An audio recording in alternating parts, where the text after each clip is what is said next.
So we're moving into February without the actual forecast. I have to do it. If I'm going to be behind, I'm just going to cancel all the meetings. I'm just going to be sitting with the headphones on and I'm just going to be doing it. Forecast is really helpful. And to be honest, well, if you look at the last year, now one company we actually did very, very close. I think the variance was less than 2% on the forecast. Just super cool. It just allows you then to reflect and understand and review the setup for the 2026. Listen, doing the plan, it's like doing the annual health check. You know, no one likes going to the doctors, and no one's like going to the dentist. We have to do it. So what do you reckon gonna be a monthly cost in this unit? We have an extra forklift. Yep. We have bigger space. Mm-hmm. We have a lot more radiators on. What would you So when I was speaking to the electricity company, we were talking about the size of units being 4 times the size. So the consultant said, well, let's go to your consumption being 2.5 to 3 times the amount. And that's kind of, because I had to guess. 2.5? So 2.5 to 3 times the amount. $4,000. What have you done, $3,000? Yeah. Do you think it's $4,000 then? Well, I don't know, it's just she was guessing as well. I guess we can adjust it. Let's do the $4,000 and then if it's smaller we can adjust it. Fair enough. Hopefully we're adjusting it down. The next one, the fuel cost. So what I did is I looked at the fuel cost for September, October, November. That's when we had all 9 vehicles. 9 vehicles, yeah. Correct?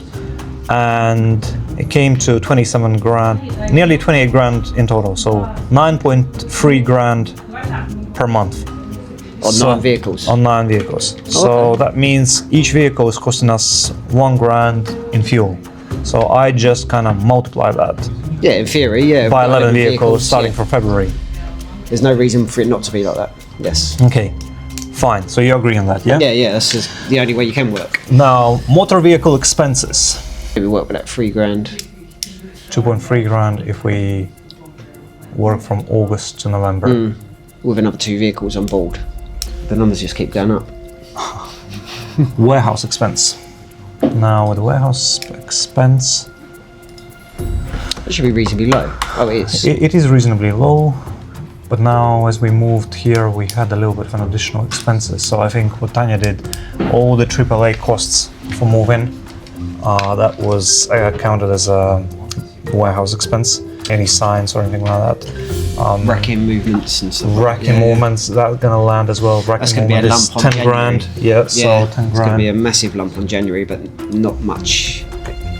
I can't see it being much different from last year, the warehouse, because it's gloves here and there, a bit of strapping clips. I can't see anything on average, that's going to dramatically 200 change. quid.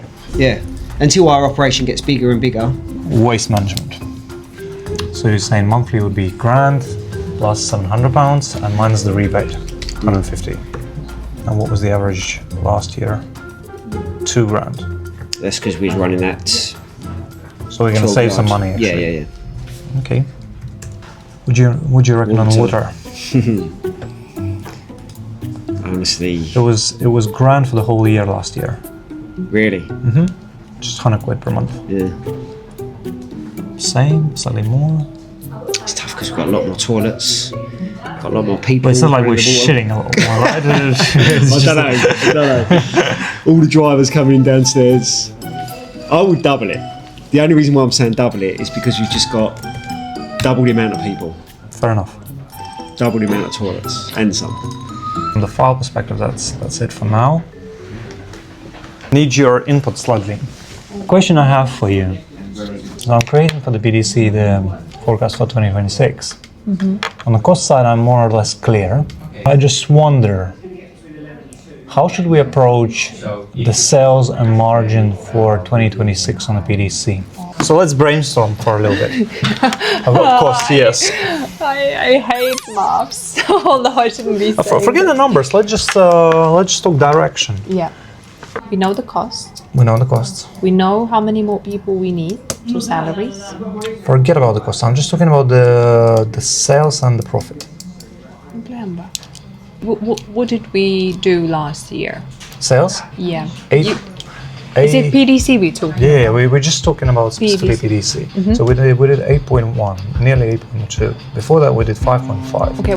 When last year I was budgeting for this 8.1 mil, actually the variance, so we achieved 8.1, but I was budgeting for like 8.2, I think. So we came with a 2% variance, I think, or even 1% variance, super close. And the gross profit margin, super close. I wonder, maybe this approach this year should be slightly different. Maybe we shouldn't go super precise. Doesn't matter with how many people we trade, whether it's one company or 5 companies that we're going to onboard. And we just need to budget for the growth, right? We did 8.1 last year. If we play this game and I ask you questions and you need to answer instantly without thinking, let's play a game. It's called Blitz, I think. Mercedes or Range Rover? Yeah. Oh, you asking me Mercedes or Range Rover? Range Rover. Okay. Cheeseburger or hot dog? Hot dog. 10 million or 12 million? 12 million. Oh, you thought this was a game, huh? So budgeting for 12? Interesting for 12. Do you think it's realistic? I think so. Do you think it's underperforming? It's underperforming. Do you think it should be 15? Or it's too much? Oh, now you're pushing. I'm asking. What makes you think that 12 is comfortable? Why you were comfortable with the 12? I'm comfortable with the 12 based on what we're currently bringing into stock. All the cement boards. We're expanding on the product range.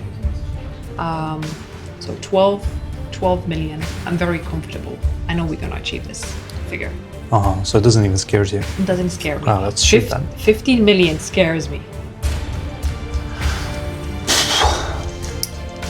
Fine. Do you have any questions? No, I don't. I can crack on, right? Yeah. Thank you. Another meeting discussing the plan 2026. Erika looks stressed. Yes. What happened? She's the person who knows the most about I don't know anything. She knows figures, everything. where we need to scale this business, where we need to be No, at. she knows where we don't have to spend. I got just one thing to say, guys. Stop spending money. That's it. No. She wanted to say, Loretta, stop spending money. I've sent 3 scenarios. Can't remember the first one, but that one went straight into the bin.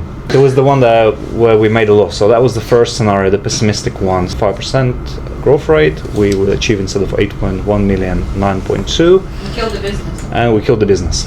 So the other 2 scenarios that I've dropped forecasted for 12 million revenue, which in terms of the growth rate is very similar to what we did last year in comparison with the year before. To make it a round nice figure, 12 mil exactly, it's 47% growth rate. So essentially we did this the year before, so it would be silly not to budget the same growth rate percentage with this massive unit. So the next 2 scenarios are around that figure. The last minute additional 2 scenarios, which are now included in the Excel, are also around that figure. 12 mil, still the same, it's all about 12 million, but the margin in that forecast is the same, and I'm talking about just the product margin. It is the same as what we've been achieving for the last 3 months. So essentially, if somehow we grow the sales figures, but profit margin on the product doesn't change throughout the whole year, that's our scenario number 2. Now, and what I've done today, and that's last minute, and this is what you didn't have a chance to look at, I decided to go midway in profitability. And the scenario number 4 is actually made a step back. So instead of having 12 million, I thought, what if we actually reach 11 million, not 12? Then what's gonna happen with the overall picture?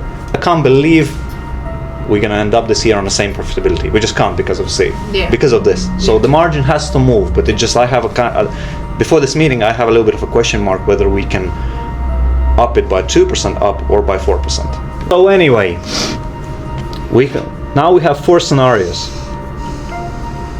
And the plan for today is to decide which scenario we are committing to.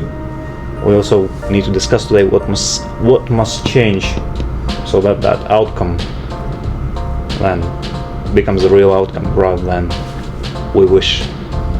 Is it the cost control? Is it headcount? Is it the pricing? Is it the stock? So what we're going to be triggering first? And what do we need to change in the next 30 days? And what do we need to change in the next 60 days from where we are right now to reach the figures? So that's the plan for today. That's the agenda. So where do we start? What scares me next year is, if you remember, the way we got the lease agreement for this unit is that we couldn't pay the deposit how they wanted, and they wanted 9 months. We agreed that next year, month 15, we're going to be paying full rent and 50% on top of the full rent every single month until we're going to reach the deposit that they wanted, which is 9 months. For 6 months period, from April onwards next year, we're going to be paying 150% of rent of this building. Terrible deal, but nothing could have done. Obviously, we moved to the premises that we cannot afford. Correct, yes.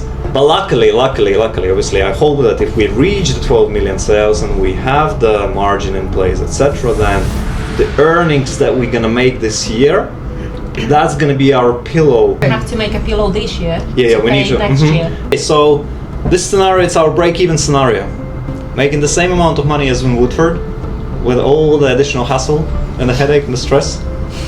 But today we need to pick just one scenario. We can't pick two and say, oh, this is our pessimistic scenario, this is our optimistic scenario, and this is our midpoint. Let's just stick with one. Let's pick one and then discuss what needs to be done and be upset if we don't reach that. Which one is it? I think that we should always build as if we've got full costs. So we're paying full rent, and whatever we get at the end of that year is the buffer you walk into next year. Alternatively, we don't think like that. We just try and build, and then we fail, and we haven't got that buffer. So shall we look I just treat it like my own life. I would always like a buffer to make sure I get through the month. I'm not going to spend all my money, although that's strictly true. But you don't plan to fail, but you plan to plan ahead, if you like. I personally like the most 12 million revenue with 1% margin, and I like that idea. So that's your scenario.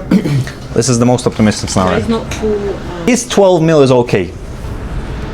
I've got a different question. Is margin doable? That's a good question. It is doable. It is doable. Fucking hell. So confident. It is doable, and I think we had this conversation briefly this morning. But we've got a massive obstacle here. And I said to Dimitris, unfortunately, I don't have enough hours within 24 hours. What urgently needs to be done and relooked is the price strategy on certain product lines we stock. We're struggling with the cash flow. Products we know, such as chipboards, OSB, will never, even plywood, will never bring us a profit. But if we carry on bringing almost full range what there's offering to us, niche products, the margin can go, not overall margin, but on certain product lines, which will even out the overall margin. I need to invest the time now, right now, repricing these products for the panel delivery company, for BMW, to understand where the market is, not to go crazy with prices, because it can harm the business. Unfortunately, we don't have enough people in the team, and I'm heavily involved in operations. So we can lock in percent, we can lock in the revenue. Now, we're talking about the plan of 2026, and we started with the two most important metrics, revenue and profit. So this is above everything else. She instantly identified the obstacle. Limited amount of hours in a day, and there's no team that supports Operations. for that to happen. We need somebody who controls prices, profit, constantly negotiates, buys at the best deal possible, buys at the right time, as we established and took today with Matt, knows what's happening in the industry ahead, cyber attack, or smart mile, OSB, things like this. It reflects immediately on the prices. So when you say operations, are you talking about your involvement with Ash and the stock coming in and it will highlight everything, the office, all the problems, customer problems. As soon as there are customer problems, we turn around. You mean the operations, not as in the operation department, you mean the operations within the day-to-day running of the sales team, what they're doing, everything? Correct. Warehouse, think out problems, what came damaged, come downstairs, look at it, speak to suppliers. All of this needs to be taken away from me. I shouldn't be involved in such things. Because if I'm gonna carry on doing these things, the business will suffer. We're not going to achieve anything unless you will recruit somebody in this position who will. No, but I don't want to, because you're really good at it. You're really good at it. We've invested so much time. You understand the game. We built already the relationships. You just got to be left to do that. Yeah. So how do we fix that? Because currently the whole plan stops at this. Like, Again, everything that we've put on the plan just collapses. because we haven't even started. everything. I can say, I can plan my strategies. I know what exactly needs to be done. But tomorrow I'll come and I'll carry on either fixing mistakes, process. There's nobody in this office who will pick this and help out and fix and talk. I can build my team, but then business development side will just stay away. The team requires the sales manager who constantly works with them. I know. Right. Yeah. So at the moment I'm ripping myself, little bit covering there, little bit covering there, little bit covering for the panel delivery company, and the end result is not so great. This is the priority now. But how do we? Because we don't want to drop in the service as well at the same time. So we need to spend time fixing all these problems. So really, it's just the question is for Erica and Thomas, where you guys can support Loretta and how quickly you can fix the issues that she identified, because the plan is just going to collapse. So we have a similar situation within our department. You know, for us to go back to the supplier, because the problem is that you've got two people, one of them running the sales side and one of them running the operation side, that the go-to for everyone. So I'm not quite sure what our department could offer. But personally, listening to Loretta, you need a sales manager to take hold of that sales department and leave Loretta to do what she's best at. There's no immediate solution that's already available that I can foresee. And what we do to achieve what you've put through, we've got to rely on other people supporting us. I just can't see, without a massive recruitment drive, the right people have got to be trained. We're in a bad place. Very bad place. Yeah, this is not good. I don't know how to fix that, because 20 people here sitting. Listen, I personally don't expect anyone to care about the business as much as I do, and it's fine, it's understandable, but you either perform job to the standards or you don't perform. Yeah. I don't care whether you care about the job or not, or the company. Forget about that. Do you care about performing to the standards? Do you meet every single expectation? Do you do you fill the gap in the company? Don't care about the company. Forget about it. But do they then perform on that level? That's a different question. Level of we expect them to perform. It's all about that continuous training and identifying someone that's not right. Sometimes it's just right. We've got to notify you do that, you do this. Let's get on with this. And then before you know it, you end up like many businesses and carrying people that you shouldn't be. I'm not saying a solution. But Is this what we're doing right now? Carrying people that shouldn't be. Carry on as we are, and we don't hit the revenue, we don't have to hit the profit, and it's game over. Ultimately, the goal here is to alleviate pressure on you. So that's what we've got to do. But also on you, because pressure on you is you both are overloaded. And if we talk in the next 30 days about the plan that we onboard 5 more customers, not massive, nothing like BMW, but they're going to be additional 10% of order volume. With the current setup, can we do it? No. Or are we going to fail? We're gonna fail. We're going to fail. All right, okay. I'll give you an example. Thomas couldn't take it no more. He goes like, I'm not sales. I don't have time to talk. I can't even price them. Makes sense. And I'm saying, no, don't give it to me because I've got no time for them. I've got my 10,000. So someone wants to give us the money now, and we say, no, enough. We just got this big unit, that's it. So PDC urgently needs a sales executive in the team. 100%. We're coming. Let's lock in this plan. 12 million, what's the action plan for the next 30 days? Well, What must change? From internally is identifying the operation support in order to alleviate Loretta, in order for her to push her side. So you're purchasing still, And you can deal with getting that best price. It's what happens once it delivers here. We need to take that all off of you. So that's the goal for me. And then that should free up a lot of time. So Here's the thing, but we are interested because we want to know about every single detail that's happening in the business, and I don't want to withdraw myself completely because I want to know what's happening in the warehouse, and that helps me with talking to suppliers and making things better. There's many things that's happening behind the scene other than warehouse and products. We're adding new lines, and we are making certain decisions what we're bringing based on what's being sold. I need to put some extra hours in this. So I know nothing will change here tomorrow. So as far as the pricing, profits, product lines and everything is concerned, I have to dedicate my time because nobody will do my job, and I will work Saturdays 8 hours. I just know that things needs to be done, and nobody can do it other than myself. Let's go back to the file. Obviously, we discussed the people person. I think that's clear. We have a new measure in place, which is very interesting, and I think it's super helpful, and I'm really excited about it because unfortunately we never tracked the cash flow as such, and a lot of people actually say in business that cash flow is the most important thing because you can be losing money, but as long as you have more cash coming in because someone's lending you money or you've got investors that pour in the money into your company, you're fine. So cash flow is more important than the profit. Profit is great, but profit could mean nothing if cash is not coming in. So this is why I've put this measure or this performance indicator at the top now. So we're going to be able to track every single month how is our cash flow position doing. In 2024, for instance, we actually overspent our cash by £516. So we're really on a thin borderline between what's coming in and what's going out, and we're going to be now tracking this month on month. If you see the year before that we were red, this is essentially what company's worth now. So we made it from loss into the profit. The banks like to see the positive trajectory, but this is where we are.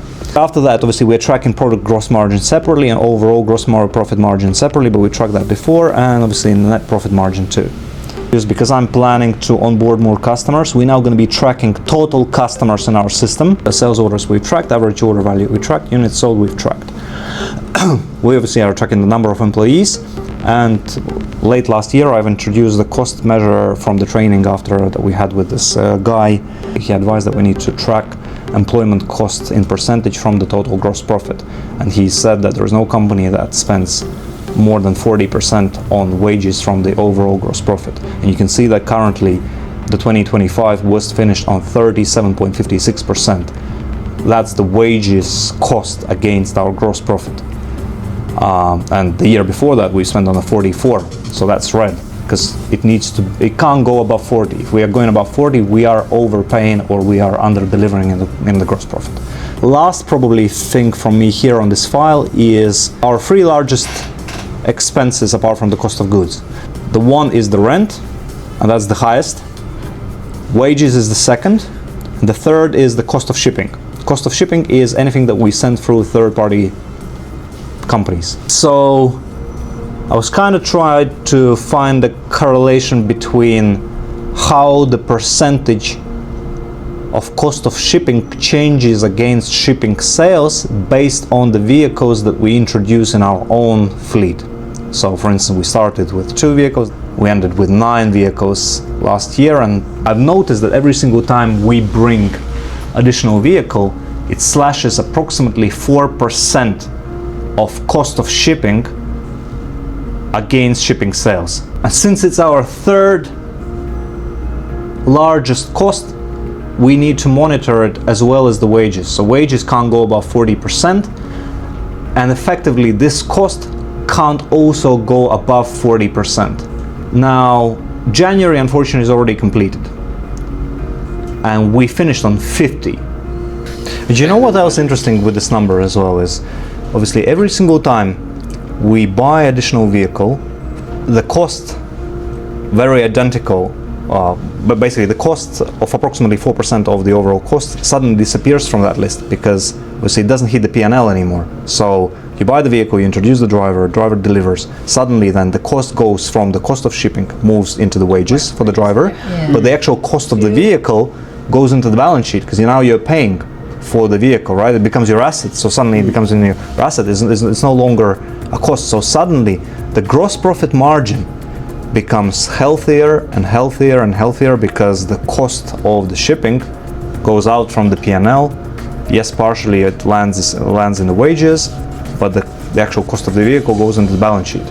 So for instance, when we started in January, we showed more profit because the cost of the vehicle went into the balance sheet and we didn't pay someone instantly, right? So it was like, for the banks, they love it. Everyone's gross profit margin suddenly increases. So we're talking about the gross profit margin, and here you go. You can pull the number out of the P&L, you get it in the balance sheet, and your P&L looks healthy because you make more money, because the only cost that lands then there is, well, the fuel cost. And if we, let's say, we double up the vehicle amount, You need to recruit another Thomas. Wages would be wages would be higher, obviously, yes. And the fuel cost would be higher, and the insurance would be higher, but the picture on the P&L would be a lot better.